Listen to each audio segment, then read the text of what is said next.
Hi everyone. So let's continue our sequence and series topic, and for this video let's focus on geometric. So for this example we have a sequence of 3, 15, 75 and 375. So 3 is our first term, a sub 1, 15 is our second term, a sub 2, and so on and so forth. So there is a common ratio. So there is a number that we multiply to 3 to get to 15 and 15 to get 75. So to get the common ratio, so we have a sub 2 over a sub 1. So that would be 15 over 3. That's 5. Or we can check by getting a sub 3 over a sub 2. So that's 75 over 15. And we also get 5. So there is a common ratio. Also, this is a finite sequence because it has an end. It's only up to 375. It will be an infinite sequence if there is a dot, dot, dot, or ellipsis. Now, on our right side, we have a geometric series. Series because the terms are separated by a plus sign. So, for this example, there is a dot, dot, dot at the end. So, this is an infinite series, geometric series. Now, if ellipsis is not there, then we have an a finite geometric series. Okay, now let's try to find an nth term in a sequence. So for this example, since we know the common ratio, so we can just, for example, we want to get the fifth term, so just multiply 375 times the common ratio 5 to get the fifth, which is 1875. Or we can use the formula. So the formula for a geometric sequence in finding an nth term is a sub n is equal to first term times the common ratio r raised to n minus 1. So let's substitute. So a sub 5 is equal to 3 times common ratio 5 and n5 minus 1. So it's 3 times 5 raised to the 4th power. And 5 raised to the 4th power, 625. So the fifth term, 625 times 3 is 1875. So we get the same answer. So that's correct. Now, what if you're asked to find the 8th term, and let's say the first term is not given. Let's say the 3rd term is given. So finding the 8th term from the 3rd term. So all you need to find out is like how many common ratio from the 3rd term going to the 8th term. So there's like 5, right? So what we can do, we can manipulate this formula so we can have a sub 8 is equal to, instead of a sub 1, so that would be a sub 3, common ratio is 5, and n minus 1, that would be 8 minus 3. So 8 minus 3. So a sub 3 is 75 times 5 raised to the 5th power. So let's use the calculator to get the answer.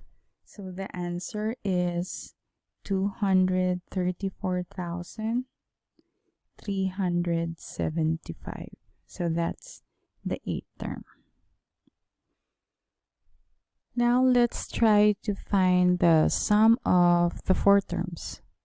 So since there's only 4 terms, so we can just add them, like 3 plus 15 plus 75 plus 375, and that is equal to 468. Or we can use the formula.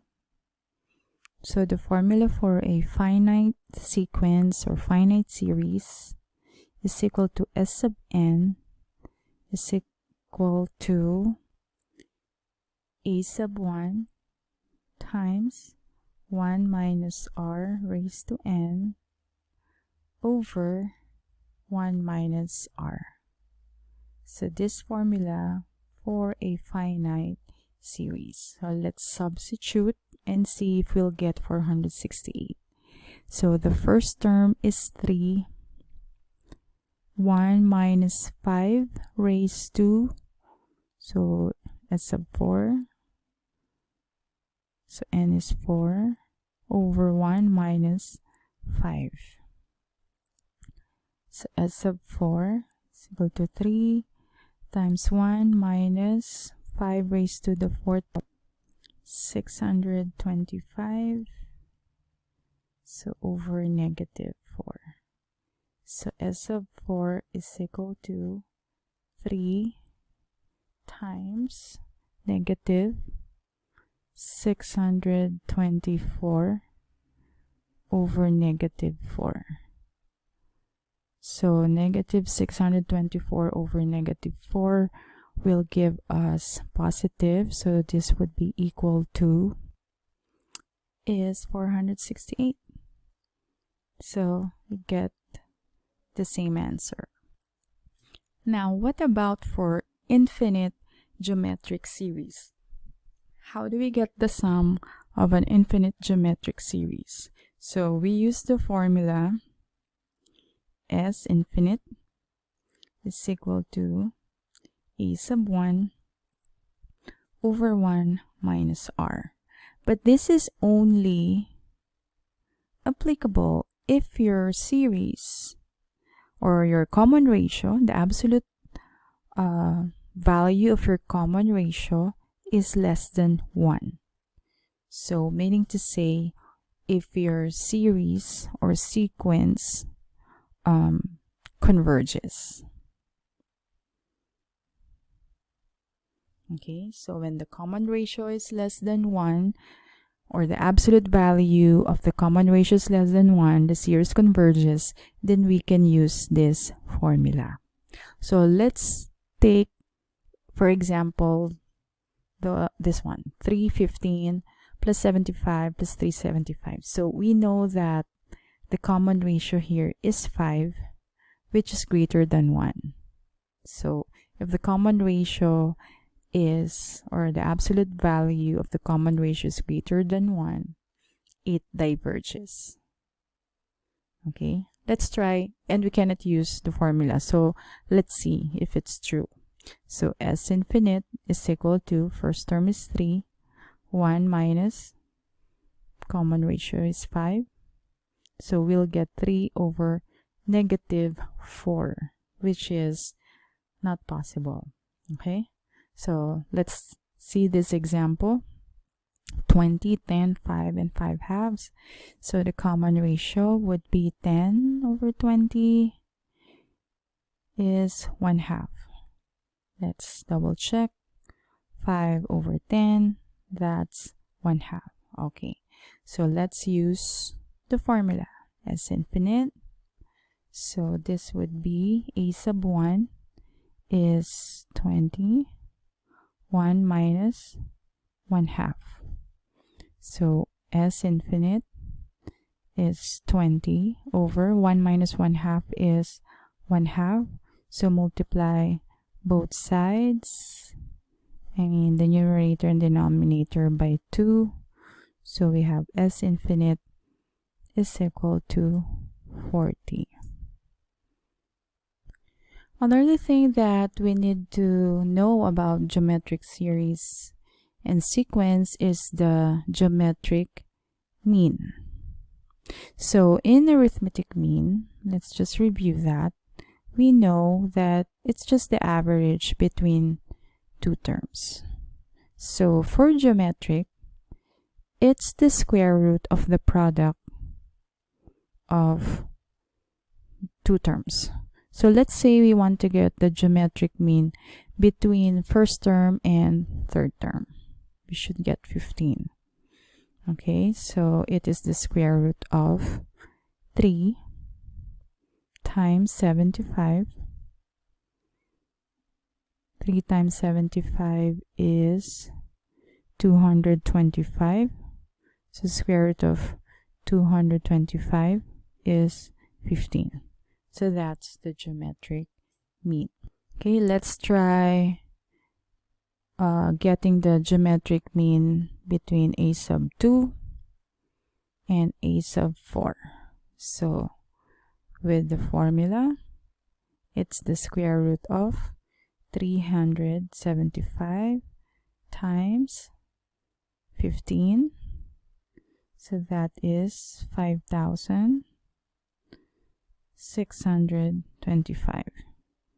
And the square root of 5,625 is 75. So there you go. Thank you. And we will solve more in the next video.